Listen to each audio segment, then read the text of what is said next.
A Epístola de Tiago é conhecida como uma das epístolas gerais do Novo Testamento. Esses livros receberam esse nome porque foram escritos como cartas circulares para serem lidas em várias igrejas do primeiro século. Neste trimestre, iremos estudar a Epístola de Tiago com a classe de jovens, a verdadeira religião, um convite à autenticidade na carta de Tiago. E eu quero convidar você a acompanhar o nosso canal semanalmente. Nós estaremos aqui publicando uma lição, um comentário, uma videoaula de cada uma das 13 lições que estudaremos ao longo deste primeiro trimestre de 2025. Eu sou o pastor Epaminondas Fonseca. Se você não é inscrito ainda no canal, inscreva-se no canal, curta, comente e compartilhe este vídeo. Nos ajude a crescer aqui no YouTube. Você curtindo este vídeo e comentando, você fortalece o canal e ajuda a plataforma a entregar este vídeo para mais pessoas. Portanto, vamos ao comentário da lição de hoje, a primeira lição deste primeiro trimestre do ano de 2025. Como você está vendo aí na sua tela, nós estudaremos a verdadeira religião que é apresentada na Epístola de Tiago, um convite à autenticidade na carta de Tiago. Muito bem, vamos para o primeiro assunto deste trimestre. Eu quero aqui pegar a minha revista. Eu quero que você também, se tiver a oportunidade, pegue a sua revista, pegue a sua Bíblia, faça anotações gerais daquilo que nós iremos começar a apresentar aqui na lição de hoje. Portanto, a primeira lição tem como tema um convite à autenticidade. Vamos para o texto bíblico principal da lição de hoje, que está no livro de Salmos, Salmo 51, versículo 6, que diz o seguinte: Eis que amas a verdade no íntimo e no oculto me fazes conhecer a sabedoria. O resumo da lição diz-nos o seguinte: a autenticidade da fé cristã é a chave para uma vida plena em Deus. Nós que no ano passado, no quarto trimestre de 2024, estudamos o livro de Provérbios aqui com os irmãos e foi um trimestre maravilhoso onde nós pudemos também crescer na graça e no conhecimento, aprendendo sobre princípios e valores éticos e morais apresentados pelos sábios escritores de Provérbios. E nós caminhamos por aquele livro maravilhoso, conhecendo e aplicando no nosso dia a dia a sabedoria. Bom,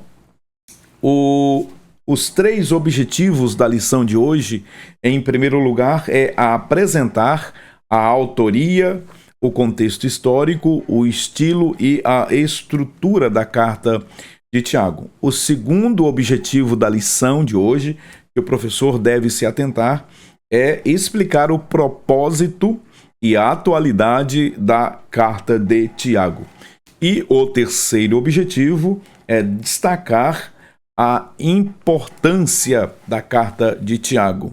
Bom, o primeiro tópico da lição, nós iremos comentar sobre a carta de Tiago. Nesse primeiro tópico, nós iremos apresentar a autoria desta carta, desta epístola, o contexto histórico, a provável data em que esta epístola foi escrita e também o estilo e a estrutura da epístola de Tiago. Vamos para a autoria desta epístola, mas antes eu quero convidar você que está me acompanhando pela televisão, pela sua Smart TV. Se você não é inscrito no canal, aproveite este momento agora, aponte o seu celular com a câmera para o QR Code que está aparecendo aí na sua tela e inscreva-se neste canal, nos ajudando a crescer aqui e também nos auxiliando na propagação do Evangelho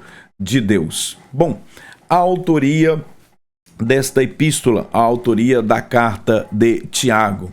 A carta de Tiago, ela é atribuída a Tiago o Justo, o meio-irmão do Senhor Jesus, que também tornou-se líder da igreja em Jerusalém, conforme a referência de Atos, capítulo de número 15, onde nós temos ali o primeiro concílio da igreja, que foi presidido pelo meio-irmão do Senhor, pelo apóstolo Tiago. A Bíblia, o Novo Testamento especificamente, nos apresenta pelo menos 3 personagens com este nome Tiago. Nós temos Tiago, filho de Alfeu, nós temos o outro Tiago, o Tiago, irmão de João, filho de Zebedeu, e nós temos o Tiago, que era filho de Maria e meio-irmão do Senhor Jesus. Estes 3 Tiagos, a autoria da carta é atribuída, na maioria das vezes, a Tiago, o Justo, o meio-irmão do Senhor.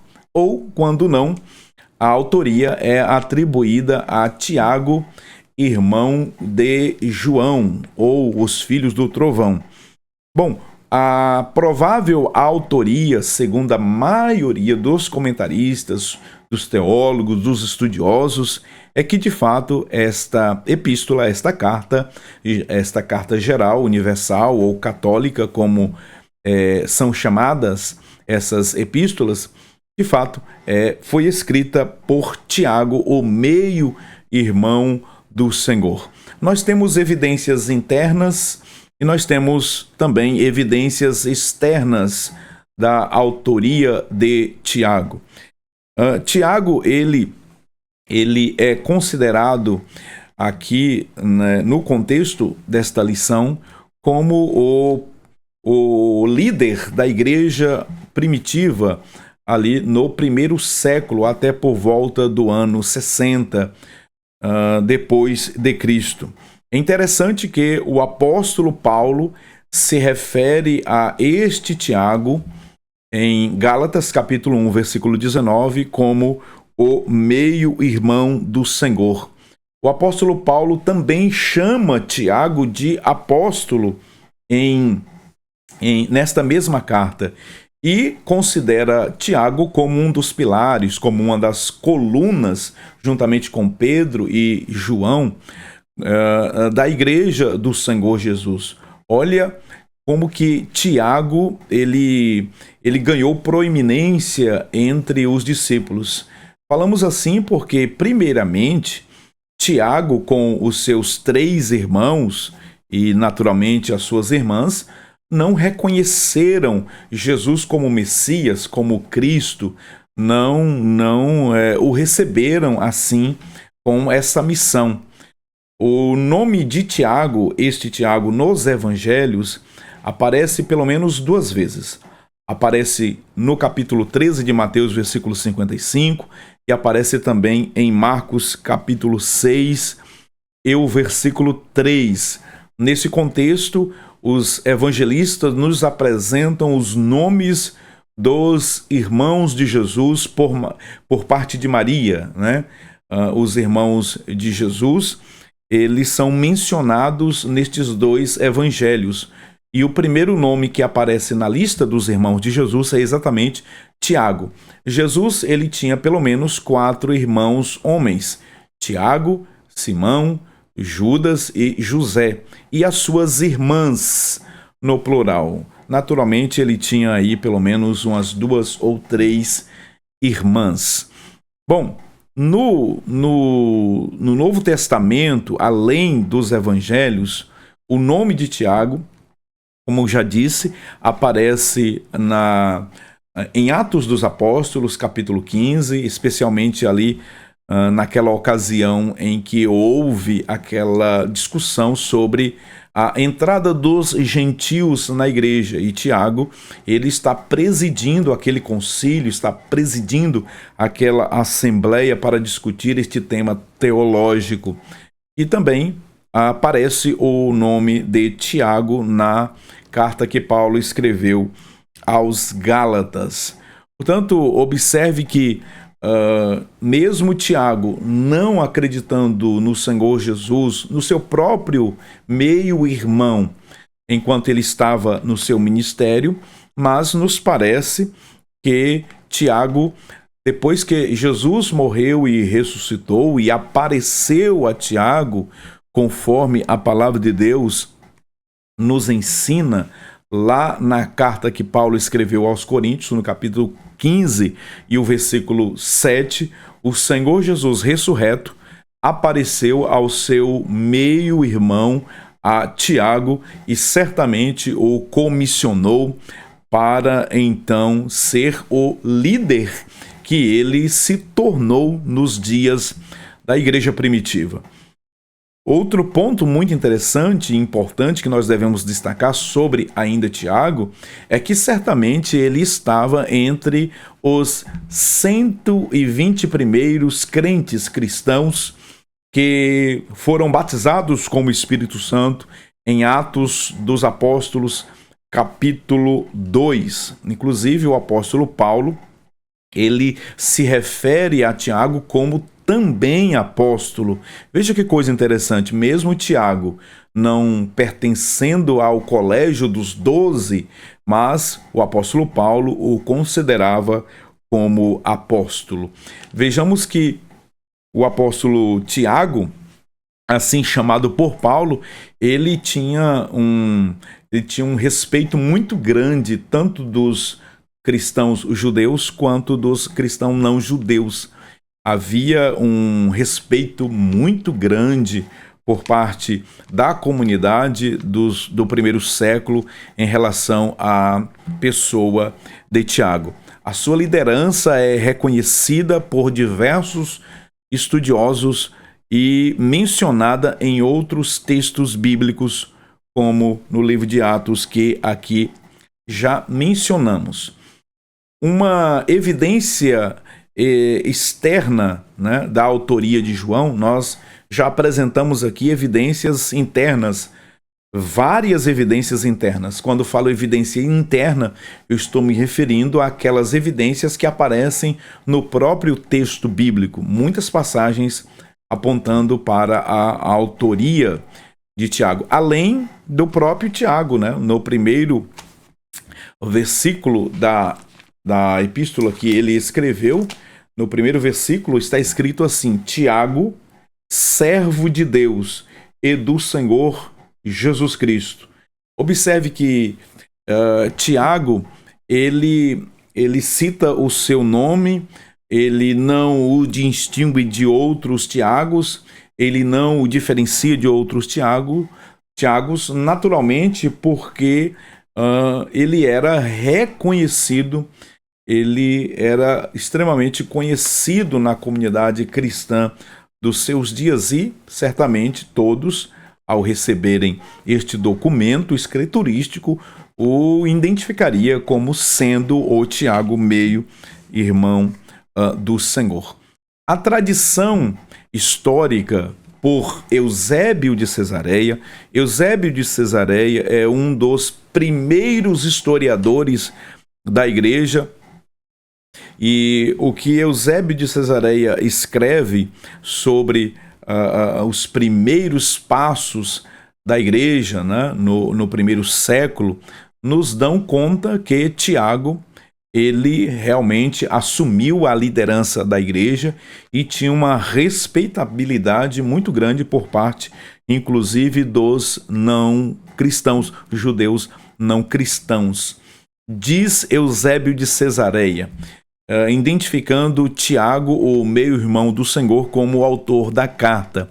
Eusébio cita que Tiago foi líder da igreja em Jerusalém e que era respeitado tanto dos judeus cristãos quanto dos judeus que não eram cristãos, por conta da sua piedade, da sua liderança, da sua vida de autenticidade. Eusébio relata ainda que Tiago entrava no templo sozinho e mantinha-se de joelhos, suplicando perdão pelo povo, de tal modo que seus joelhos se calejaram, assemelhando-se ao couro dos camelos. Esta informação está no livro, né, de Eusébio de Cesareia, História Eclesiástica, mas foi extraída esta passagem, este trecho foi extraído do livro de apoio, né, ao professor desta classe de jovens. Caro professor, você não pode deixar de ter este material de apoio, esse suporte, esse subsídio para que você possa preparar a sua aula durante a semana e levar um aprofundamento da ministração aos seus alunos.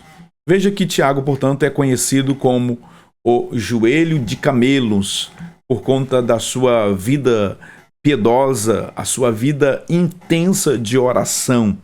Tiago era um homem de oração.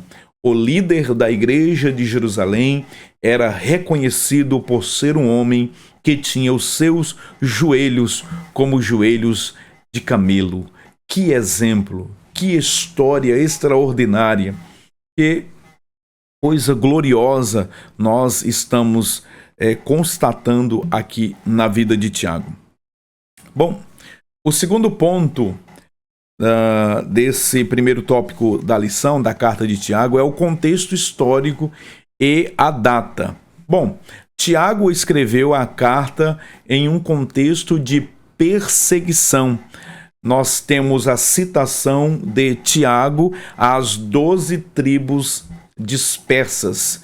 Certamente, Tiago aqui está se referindo aos cristãos judeus que haviam se dispersado por entre as nações daqueles dias, daqueles tempos.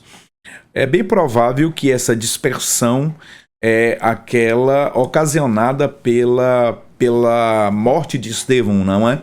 O martírio de Estevão, lá em Atos capítulo 8, temos ali os cristãos se espalhando pelo mundo, levando a mensagem do evangelho e também sendo perseguidos.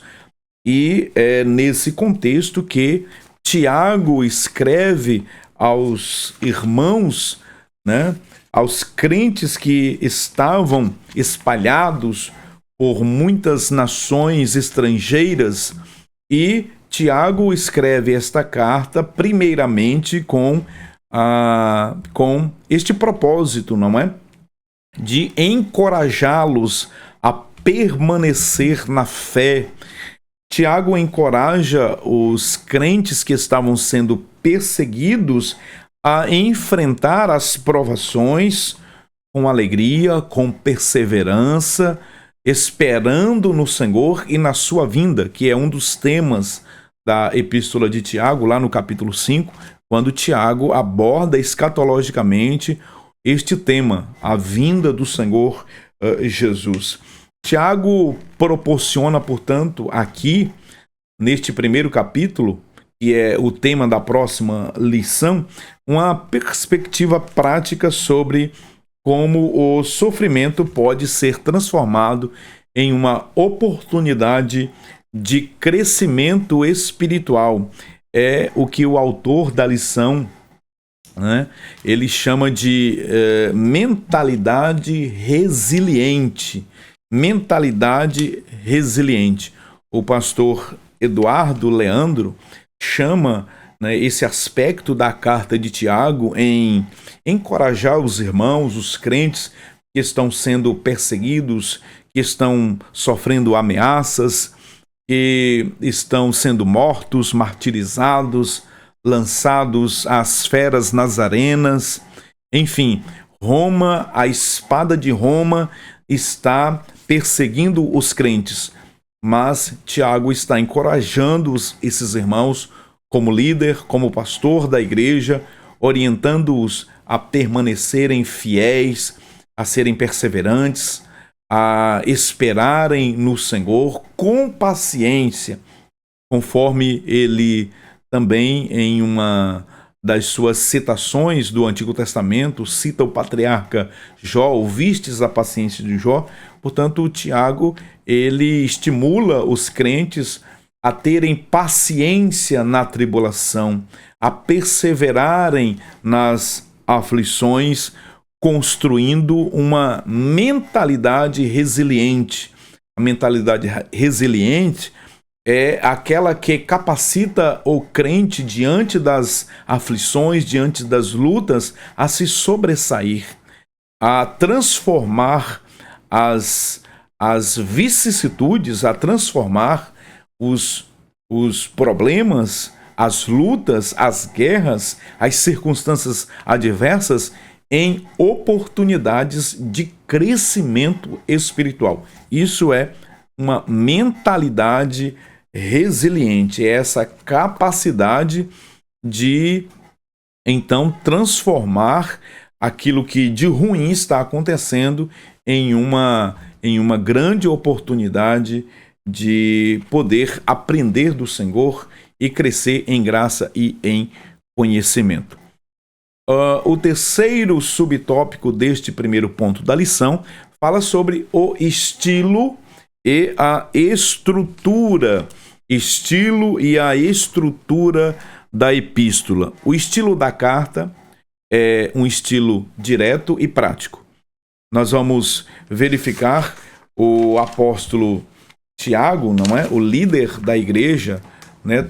Usando da sua autoridade pastoral para, portanto, escrever diretamente, sem muitos arrodeios, né? Uma carta não muito teórica, não que não tenha conteúdos teológicos, há sim conteúdos teológicos nesta epístola, mas o objetivo primeiro de Tiago é dar instruções, fazer com que os seus leitores originários, a audiência primária dele, pudesse então compreender que a vida cristã, ela é uma vida de praticidade, é aquilo que nós chamamos de ortopraxia. A vida cristã, ela tem ortodoxia, né, que é a verdadeira doutrina, ou a doutrina verdadeira, mas também existe a ortopraxia, que é a conduta verdadeira, a maneira de se viver conforme a palavra de Deus, conforme o Evangelho. E aqui o estilo da carta é um estilo direto e prático, refletindo a personalidade de Tiago como um líder pastoral, preocupado com a vida cotidiana dos crentes.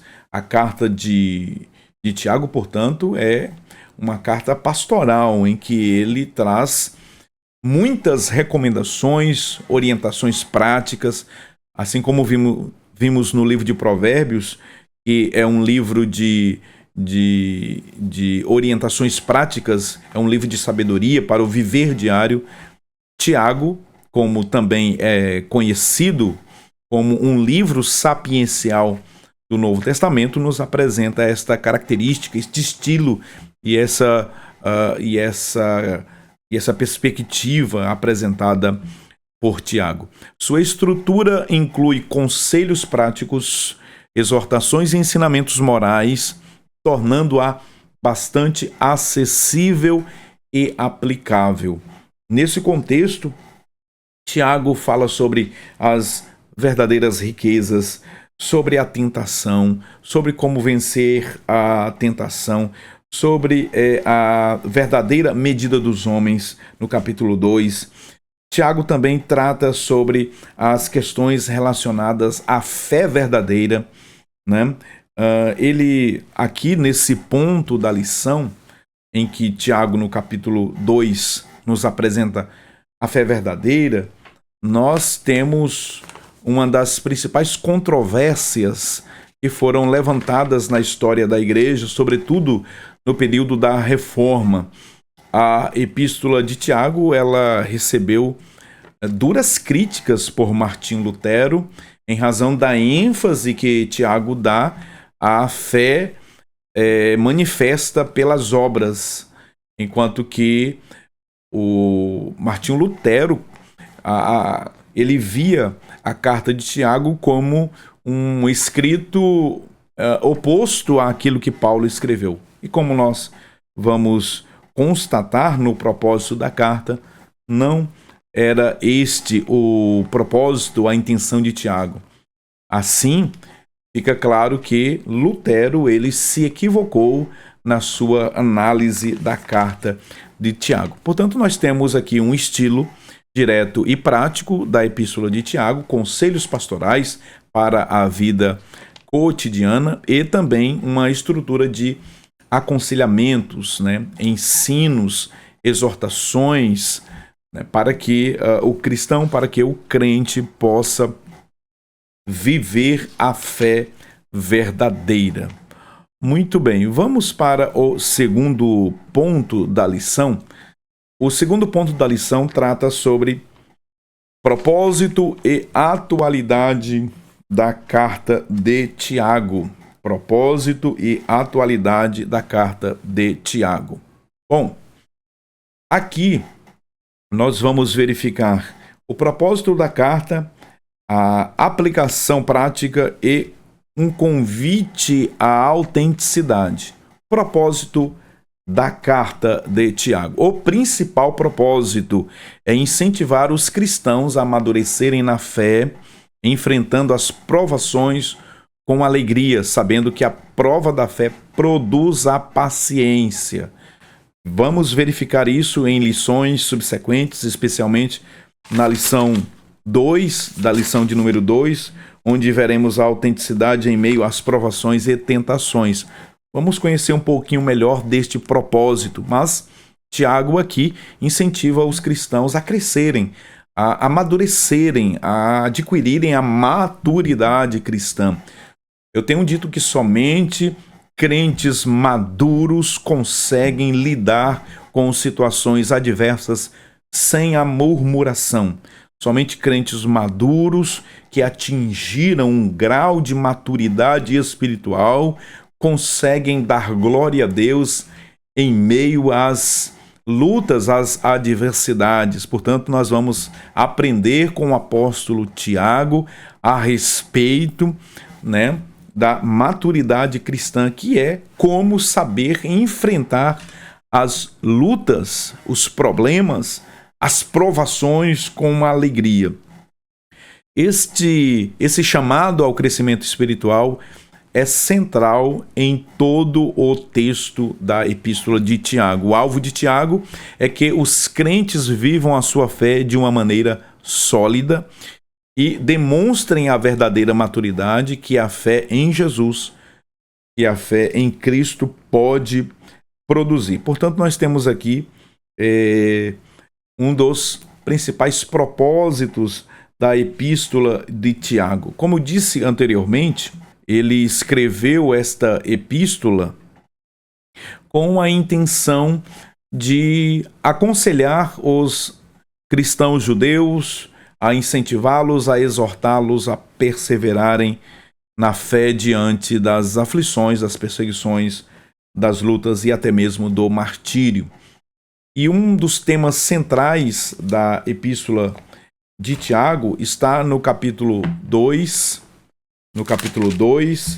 e no versículo 26, quando ele diz: assim também a fé sem as obras é morta. Bom, é nesse ponto aqui que nós queremos falar um pouquinho mais sobre a controvérsia que foi levantada por Lutero. Lutero, como disse, foi um ferrenho crítico da carta de Tiago, né? Inclusive em alguns momentos considerando não inspirada, por entender que esta carta ela estaria em choque, né? Ela estaria confrontando com os ensinamentos de Paulo sobre a fé como sendo o único meio de salvação. Bom, esta epístola não é, de modo algum, absolutamente, um ataque à salvação pela fé, ela é um protesto contra a hipocrisia. Essa é a verdade. Nós temos duas ênfases que são apresentadas no Novo Testamento.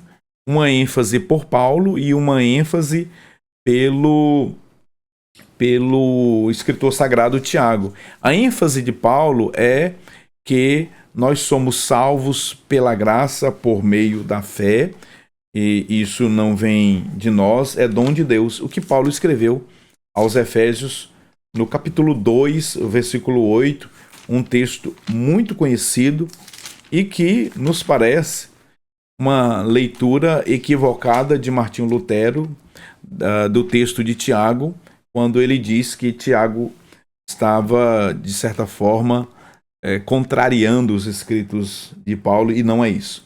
Paulo, aos Efésios capítulo 2, versículo 8, diz o seguinte: pela graça sois salvos, por meio da fé, isso não vem de vós, e nem das obras, para que ninguém se glorie. Bom, a ênfase de Paulo é a salvação única e exclusivamente pela fé. Corretíssimo. A salvação, ela é pela fé, exclusivamente pela fé. Ninguém é salvo por obras. Nós não somos ou seremos salvos, né, por méritos nossos, mas somos salvos e seremos salvos definitivamente quando o nosso corpo for redimido por causa dos méritos de Cristo. Hoje estamos salvos em Cristo por causa da obra de Jesus na cruz do Calvário. Os méritos da nossa salvação são todos do Senhor Jesus. Jesus, ele pagou o preço da nossa redenção, da nossa salvação. Portanto, nós somos salvos exclusivamente pela fé. Entretanto, Tiago, ele enfatiza que a verdadeira fé, ela se manifesta em boas obras. É isso que Tiago está falando. Tiago não está dizendo que nós somos salvos pelas obras, não. Ele está dizendo que quem é salvo pela fé pratica boas obras. Que nós não somos salvos porque praticamos boas obras, mas praticamos boas obras porque pela fé nós fomos salvos. Portanto, nós temos a ênfase de Paulo e de Tiago, que são duas facetas de uma fé cristã completa e verdadeira: redenção e vida santa com Deus. O apóstolo Paulo está dando ênfase a esse aspecto da fé, né? A fé que redime, a fé que salva o homem, enquanto que Tiago está dando ênfase no cotidiano, na vida santa daquele que já foi salvo. É por isso que a fé sem obras, ela certamente é morta. Nós queremos deixar aqui esse destaque para que os professores de escola dominical conversem com seus alunos se de repente essa questão for levantada. Voltemos aqui para a apresentação. Muito bem. O segundo ponto da lição fala sobre aplicação prática. Os ensinamentos de Tiago são extremamente práticos, abordando questões como o controle da língua, a pureza moral e a justiça social. Esses temas continuam sendo relevantes em nossa vida diária, demonstrando a atualidade da carta. Esta carta, ela tem uma aplicação prática muito profunda. Entretanto, nós precisamos tomar muito cuidado para não interpretarmos a epístola de Tiago sob as lentes de ideologias mundanas, ideologias marxistas, progressistas, ideologias que afrontam a palavra de Deus e ao evangelho. Muitas pessoas equivocadamente têm feito uma leitura distorcida da epístola de Tiago. Tiago, aqui em hipótese alguma, está falando, né, sobre luta de classes.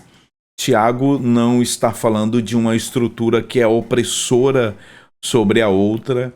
Tiago, ele não está apresentando aqui a luta das minorias. Não, essas são pautas ideológicas, né, de concepções mundanas que nada tem a ver conosco.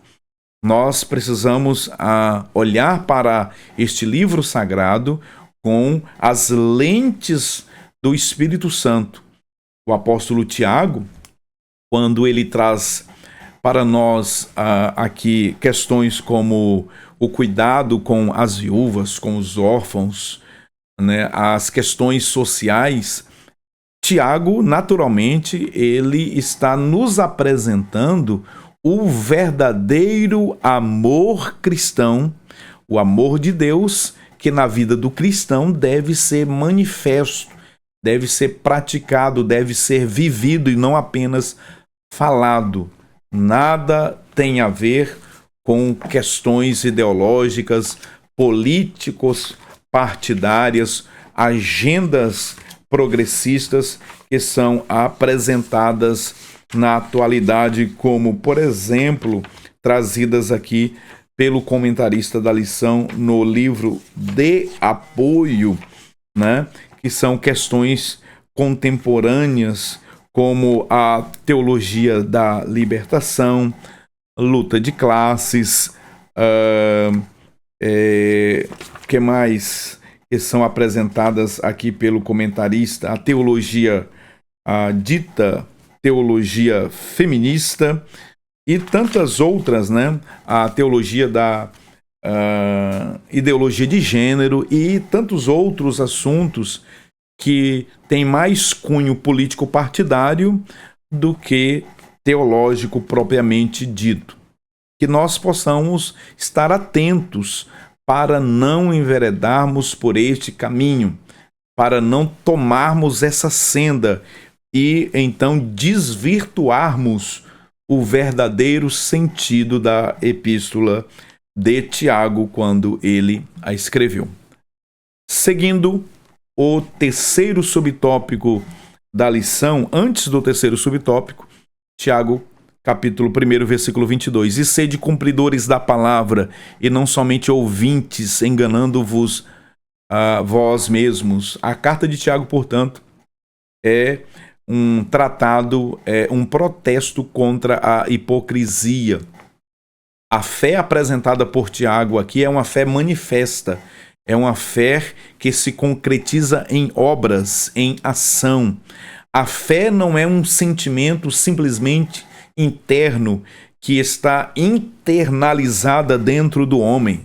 Tiago diz que a verdadeira fé é aquela que é apresentada aos outros. A verdadeira fé é aquela que se manifesta em ações em relação ao nosso próximo, principalmente. Maravilha. Portanto, agora sim, né, o terceiro subtópico do segundo ponto, que é o convite à autenticidade. Bom, como o assunto geral da lição é a verdadeira religião, um convite à autenticidade na carta de Tiago, é bom que nós conceituemos o que é autenticidade. O que é isso? Vamos conceituar o que é autenticidade? E eu trouxe aqui o conceito do próprio comentarista, o pastor Eduardo Leandro. Ele diz o seguinte: a autenticidade é a prática de ser verdadeiro consigo mesmo e com os outros.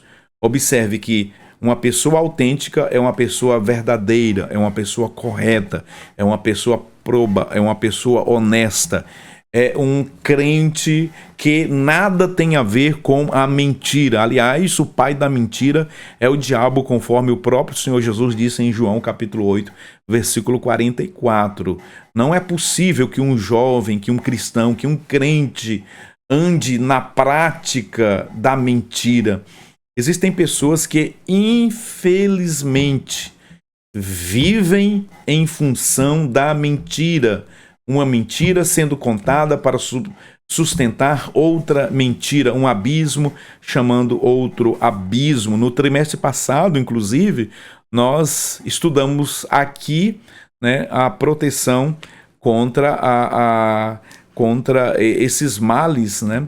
Portanto, a autenticidade é a prática do que é verdadeiro, é ser verdadeiro consigo mesmo e com os outros, mantendo coerência entre crenças, valores e ações. Olha só, a autenticidade tem a ver com isso, com ser verdadeiro, com a prática do que é correto, do que é autêntico, do que é genuíno, do que é cristalino. Mas essa autenticidade, ela precisa manter uma coerência com crenças, valores e ações. Ninguém que diz ser autêntico, verdadeiro, vive na prática o contrário daquilo que é suas crenças, valores, né, e sua fé. Portanto, veja que a autenticidade, uma vida de autenticidade, tem a ver com aquilo que nós cremos, são os nossos valores. E isso se manifesta no dia a dia. Isso se manifesta nas nossas relações interpessoais. Isso se manifesta no nosso trato com o nosso semelhante, seja na igreja, seja no trabalho, na escola, em casa, sobretudo em casa com a família. Autenticidade na vida espiritual fala sobre praticar a fé de maneira que realmente possa ressoar com a crença em Cristo e não apenas seguir rituais ou tradições por obrigação. Veja que a autenticidade ela precisa ressoar, reverberar. A autenticidade ela precisa ganhar contornos externos, ela precisa sair de dentro de nós e se manifestar para o exterior, para que o outro ou os outros desfrutem desta autenticidade, desta veracidade, desta vida em Deus, desta vida verdadeira. Isso é autenticidade. Portanto, a carta de Tiago, os 5 capítulos, é um grande convite a uma vida autêntica, a uma vida verdadeira, a uma vida em Deus, a uma vida em Cristo. Maravilha! Vamos para mais um versículo bíblico sobre a autenticidade. Veja que Paulo, escrevendo ao seu receptor, Tito, né? Tito, no capítulo 2, versículo 7 e 8, ele diz o seguinte: Tito, torna-te padrão, torna-te modelo, tupos, no grego, dos fiéis. Em tudo seja você mesmo um exemplo para eles, fazendo boas obras. Em seu ensino, mostre integridade e seriedade, use linguagem sadia, contra a qual nada se possa dizer. Uma vida irrepreensível, para que aqueles que se opõem a você, ó Tito, fiquem envergonhados por não poderem falar mal de nós. Olha só o que a palavra de Deus está nos ensinando. Nos ensinando que uma vida autêntica, que uma vida verdadeira é um grande escudo protetor contra aqueles que se opõem a nós, de modo que eles não poderão jamais levantar qualquer acusação que venha nos envergonhar, porque nós somos autênticos, porque somos coerentes com a nossa crença, valores e ações praticadas. O terceiro ponto da lição: a importância da carta. Qual a importância da epístola de Tiago? Essa epístola extraordinária, 5 capítulos, mas com lições profundas, com lições poderosas para o nosso viver em meio a uma sociedade corrompida, uma sociedade mergulhada na podridão moral. Bom, o primeiro ponto deste terceiro tópico da lição, estamos caminhando para o encerramento desta nossa primeira aula, é os destinatários. Bom, a importância desta carta se verifica, em primeiro lugar, pelos destinatários, né? A carta é direcionada às 12 tribos dispersas entre as nações. Nós já vimos aqui que é uma referência aos cristãos judeus, aqueles que eram pertencentes ao judaísmo, que então reconheceram Jesus como seu Messias e que foram dispersos por conta da perseguição que iniciou-se em Jerusalém, especialmente a partir da morte de Estevão, em Atos dos Apóstolos, capítulo 8. Esses crentes se espalharam por diversas regiões, né, do Império Romano daquela época, e Tiago resolve escrever e destinar esta carta a esses cristãos judeus.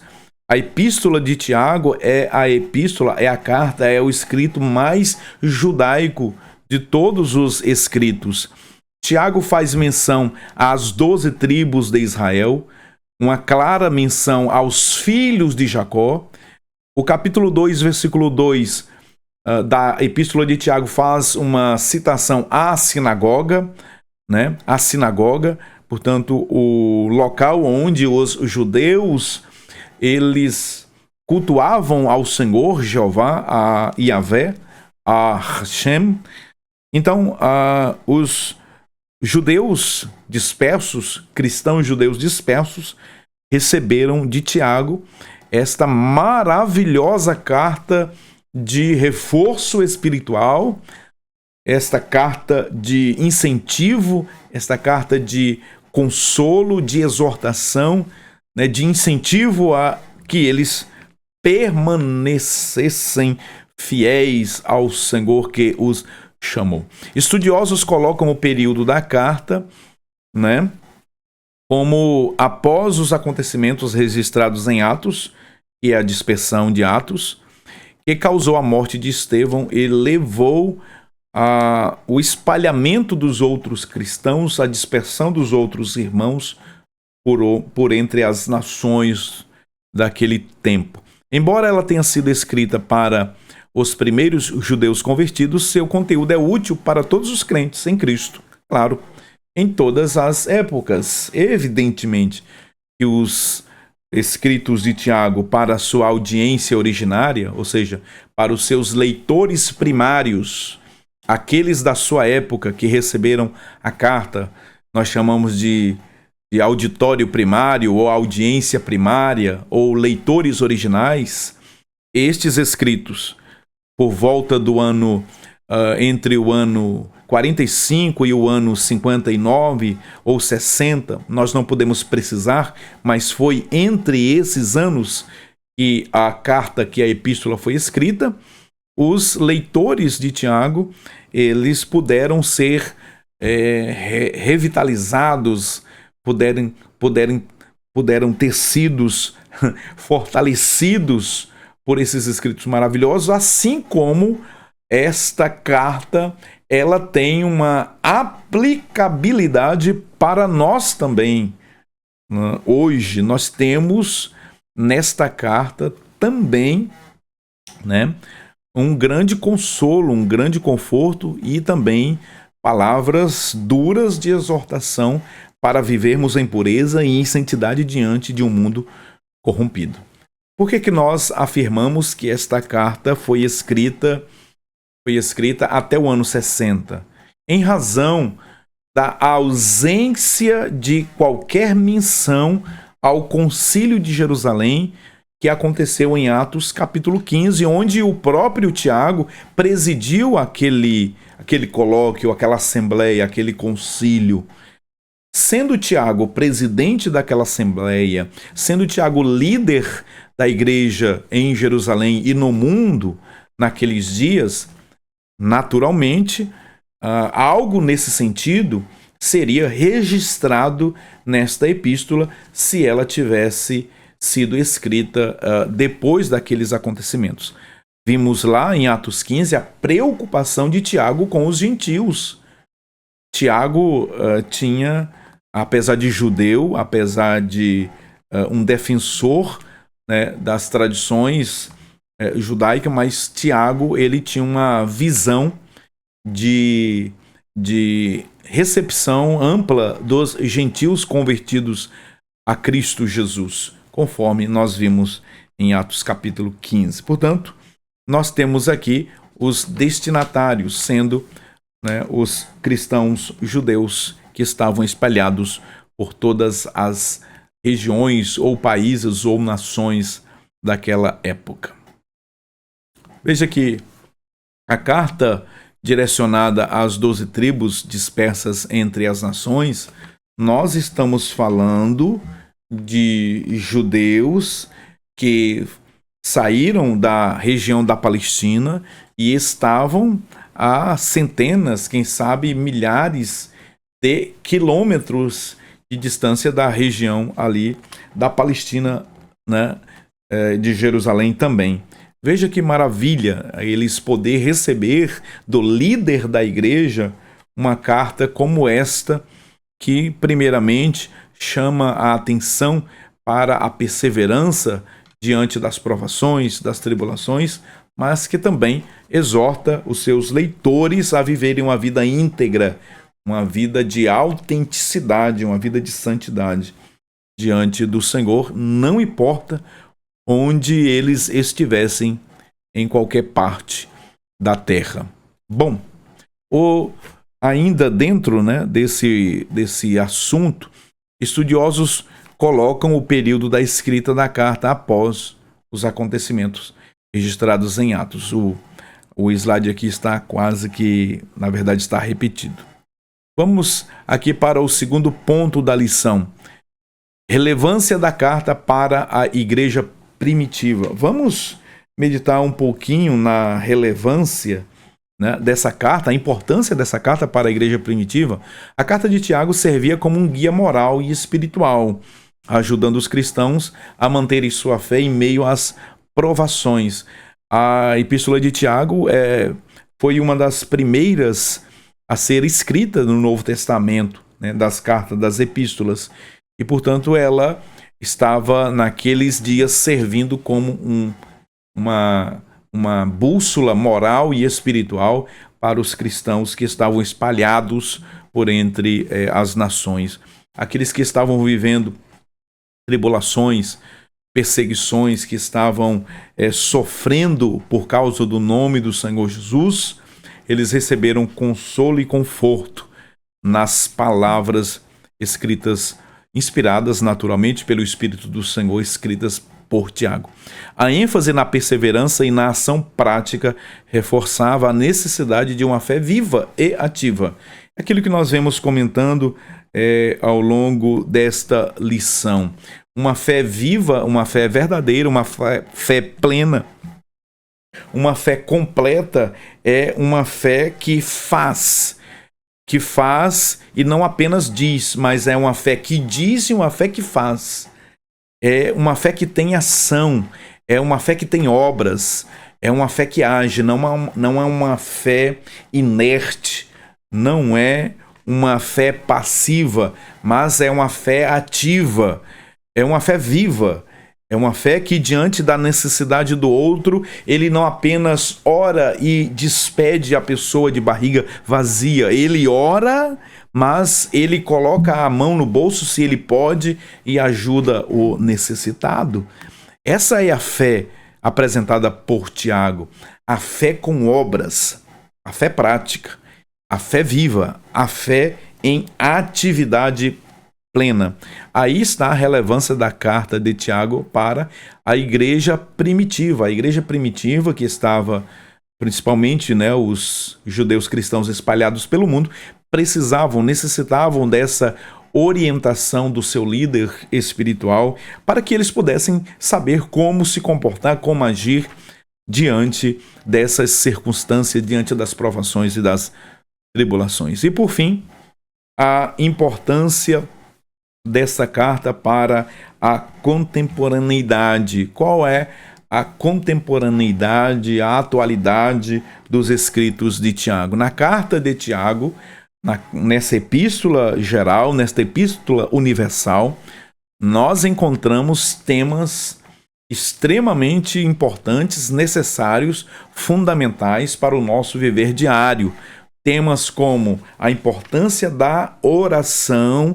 Ele vai falar aqui da oração de Elias, né? Apresentando a importância da oração, a paciência nas provações. Vai citar o exemplo, a ilustração do patriarca Jó, né? E o controle da língua são temas muito importantes para nós hoje, na atualidade, né? Nós vemos em Provérbios de Salomão, estudamos aqui como que a língua ela deve ser usada, é um instrumento que para nós que falamos a palavra de Deus, para nós pregadores, pastores, ensinadores, professores, é um instrumento de trabalho, mas a língua ela precisa ser controlada, a língua ela precisa ser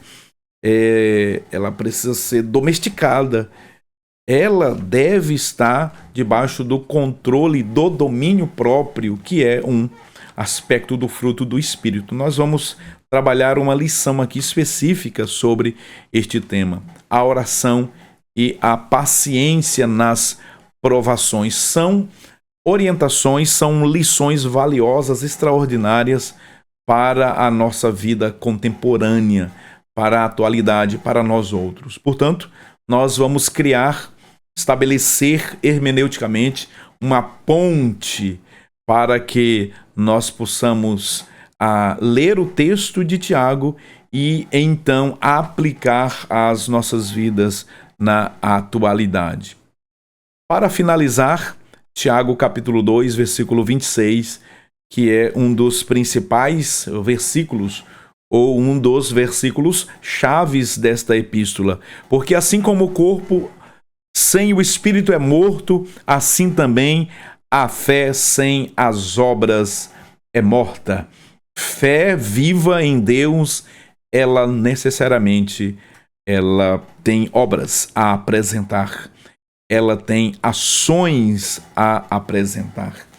E para resolver de uma vez por todas a celeuma criada, né, inutilmente entre Tiago e Paulo, que não há entre eles qualquer coisa nesse sentido, o próprio apóstolo Paulo, na epístola que ele escreveu aos Efésios, no capítulo 2, quando ele trata sobre a fé, a salvação pela fé, né, a graça que nos foi dada, no versículo 10, olha só o que o próprio apóstolo Paulo nos ensina. O apóstolo Paulo diz-nos o seguinte, versículo 10, Efésios 2 e 10. Porque somos feitura sua, criados em Cristo Jesus para as boas obras, as quais Deus preparou para que andássemos nelas. Veja, alguém que possivelmente está ainda em dúvida entre essas questões colocadas por Martinho Lutero e outros mais desavisados, equivocadamente, o próprio apóstolo Paulo está falando com as palavras de Tiago, que nós fomos criados em Cristo Jesus, somos feituras de Deus para as boas obras. Fomos criados para as boas obras. Palavras do apóstolo Paulo, nós fomos criados para as boas obras. Portanto, Tiago e Paulo estão de mãos dadas neste tema maravilhoso que é fé e obras. Ambos caminham juntos, ambos apresentam ênfases que dão destaque sobre a fé cristã, mas sempre olhando para Cristo Jesus, sempre olhando para o Senhor, o autor e o consumador da nossa fé. Muito bem, se você não é inscrito no canal. Se você está comigo até agora e ainda não se inscreveu no canal, eu peço a sua gentileza que, por bondade e misericórdia, inscreva no nosso canal, nos ajude a crescer. Queremos chegar aos 1000 inscritos brevemente e então louvarmos o nome do Senhor pelo crescimento deste canal, desta obra. Comente nos comentários. Fazendo isso, você engaja neste vídeo e nesta plataforma, e o YouTube vai entender que esse vídeo é relevante e vai entregá-lo a outras pessoas. Deixe seus comentários, deixe aí as suas observações sobre esta lição, sobre fé, sobre obras, sobre a vida prática, sobre a vida piedosa, sobre a Epístola de Tiago, sobre o personagem principal aqui na lição de hoje, que é o próprio apóstolo Tiago. Que Deus te abençoe, que Deus te guarde. Chegamos ao final de mais uma lição, a primeira lição deste novo ano. Desejo que este ano seja um ano de muitas bênçãos, que 2025 a sua vida seja abundantemente abençoada pelo Senhor, o Deus Todo-Poderoso. Eu espero por você na próxima aula, na próxima lição, quando juntos estaremos para estudar a palavra do Senhor. Até lá, Deus te abençoe.